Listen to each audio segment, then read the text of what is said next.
This happened in my early 20s. It still makes my skin crawl to think what might have happened to me. Around 10:30 on a summer evening, I was driving home from my boyfriend's house and stopped to grab something to eat from a fast food joint.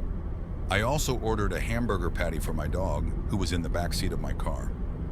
The street I needed to turn left on to go home is pretty busy, and there's no stoplight. While waiting, I'm eating some of my food with my window half down, enjoying the nice weather, and I hear someone say something to my left. I see a group of 4 guys about a block away, walking in my direction down the sidewalk. Since my radio was on, I didn't hear what they said, and I stupidly turned it down. I said, "What?" One of the guys in front says something, but again, I miss what he's saying. I glance back at the street and see a wall of traffic both ways, unable to turn, and consider turning right instead, so I can just leave. The guy speaks again, and this time I hear, "Hey, can we get a ride?" "Oh no," I stammered out. "This isn't good." They're about 10 feet away from my car at this point, and I start rolling up my window while glancing between the guys in traffic. There's still no openings. My window is almost up, maybe a couple of inches left, and I decide to back up into the parking lot and leave via an exit that leads through a neighborhood. I put my car into reverse right as the guy who asked for a ride gets to my door. He slides up to the door, leans heavily against it, and asks again if he and his friends can get a ride.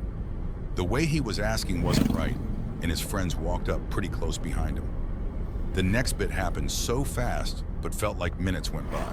I took my foot off the brake to start reversing back into the parking lot because my brain was screaming at me to leave immediately. Rightly so, because as I say no and start to roll backwards, he tries to open my car door. I can still remember the sound of the handle snapping back down.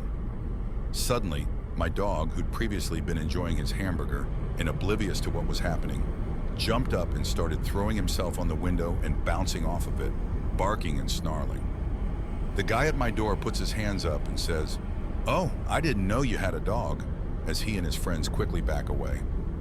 I floor it backwards with my heart in my throat.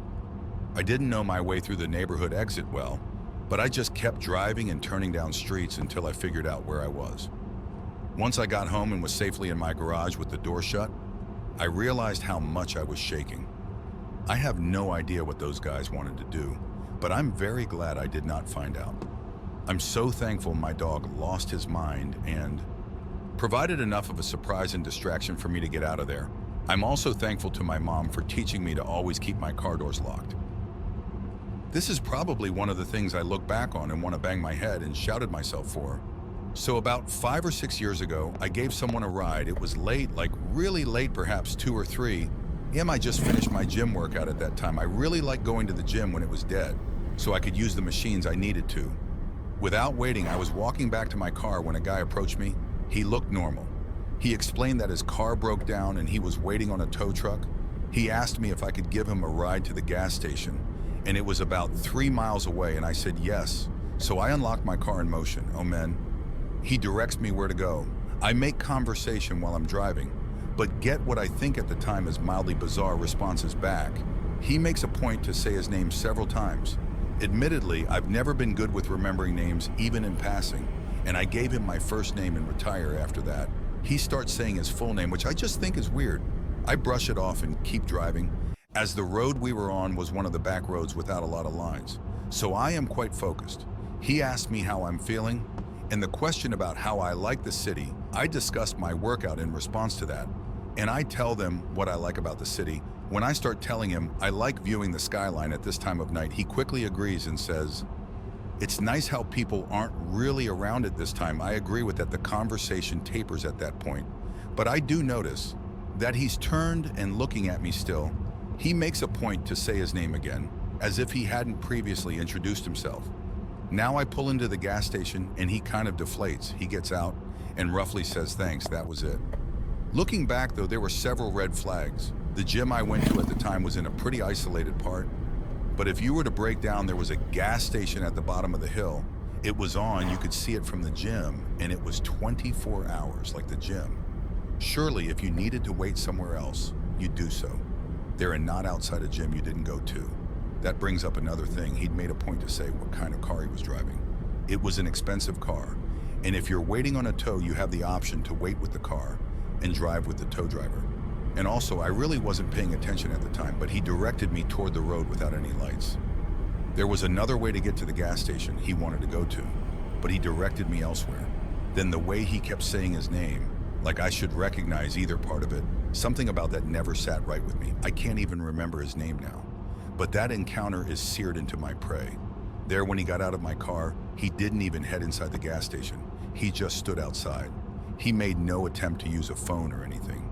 I'm older and not as trusting of people, but man, I know this was a stupid choice on my part, but I just wanted to help at the time. It must have been during our Christmas break. An old friend of mine was having a party. There was going to be alcohol and drugs, of course. I was going to be there. This friend lived in a town a few miles away. I was dropped off there with some other folks and expected to be staying there the whole night. But later on, I just decided I really wanted to sleep in my own bed. At this point, it was getting really late in the night. Everyone else was already pretty fucked up. I know the only way for me to get home would be to walk. I knew at the time it would be a long walk, about 3 miles, but I was pretty buzzed and pretty motivated to be somewhere comfortable. And I had my Zune on me, so I decided to go for it. It was also December in central New York, so there was a pretty steady snowstorm bearing down that night. One important thing you should know is that when I was in high school, I was a big fella, about 5'11" and roughly 330 pounds at the time, so obviously pretty hefty. I also didn't care too much about staying clean-shaven, so I had a beard vaguely similar to Fidel Castro, and actually dressed like him for Halloween a few years later. So I'm being pretty literal here. I also always wore basketball shorts, no matter what the weather was like. Part of that was just being fat and hating jeans. The other part is the fact I've always just seemed to have a really high tolerance for cold weather. It just doesn't bother me that much. So I get about a mile into my walk, and at this point it must be like nearly 3 in the morning when this woman in her early 30s maybe, and driving by herself, pulls up alongside me. She claims to be concerned, which honestly I can understand. I really must have looked kind of crazy. And she insists over and over and over again that I let her give me a ride. I don't want to ride, I'm fine in the cult, and I have my music, and I was really kind of enjoying the walk. I tell her I'm okay, but she absolutely refuses to take no for an answer. That's really the first thing that made me uncomfortable in that situation. Even being young at the time, I understood how I looked as a big guy with a big beard and a rough demeanor, walking down a county highway in the middle of the night. I honestly would have looked exactly like this sort of person you are taught to avoid, but she would not leave me alone. The way she kept insisting I got in her car just felt menacing. In a way, the problem for me, though, was that even on this 40-mile-per-hour speed limit stretch, this woman decided that she would just follow me, following just slightly behind me at my walking pace. Every so often, she would pull up next to me and offer again a ride home. At one point, I got fed up with it and decided I'll just take the ride. But as I'm walking towards the car, she tells me that I can't sit in front. I need to go in the back seat immediately. I determine that's just bizarre if this woman is so concerned and so willing to pick up a stranger as strange as me in the middle of the night. What makes me sitting in the back seat so essential? I have visions of child safety locks and being inexplicably kidnapped by a woman I outweigh by probably 200 pounds. So I decide I won't be getting in the car. After all, she doesn't seem entirely happy with that, actually. She calls the police. Some cops show up and she tries to convince them that I need a ride home. Cops determine that I'm old enough to make that call on my own, and also probably realize what a strange thing that is, for a stranger to be demanding. So the cops leave me to it. Nothing much else interesting happens except for the fact that this woman followed me for almost 40 minutes on my walk home.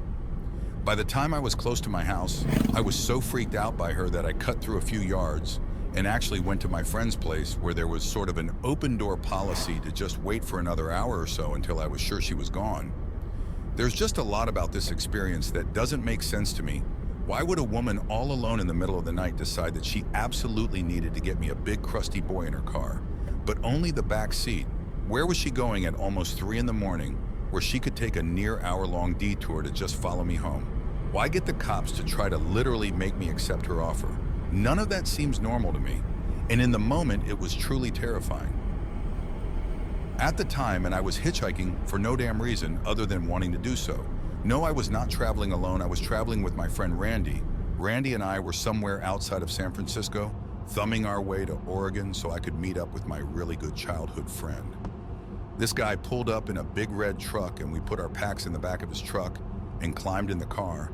He asks us where we're going, and we just say as far north as you're willing to take us. After a bit, he starts talking to me about how I look like I couldn't be more than 14, how I was really pretty naturally as a female growing up, I was kind of used to creepy comments like this. I never noticed how bad it genuinely was at the time because it just seemed like normal bullshit. After a slew of compliments and suggestions of leaving Randy and just going home with him, Randy finally had enough. He told him to just drop us off. He argued with Randy, saying he was just joking and making friendly conversation. But Randy was so insistent on having him drop us off. Randy asked me to grab this stuff out of the bed of the truck, and I did. I hand him my stuff first. Naturally, I go to hand him his back, and the guy just starts driving to take off with me, still on the back of his truck. I jump out, scared as fuck. We ended up losing a guitar because I never got to grab it out of the bed of his truck. I look back at it now, and while I had a lot of good memories out there hitchhiking, I still get so uncomfortable thinking this one, because I was just so close to being taken from my own negligence mostly.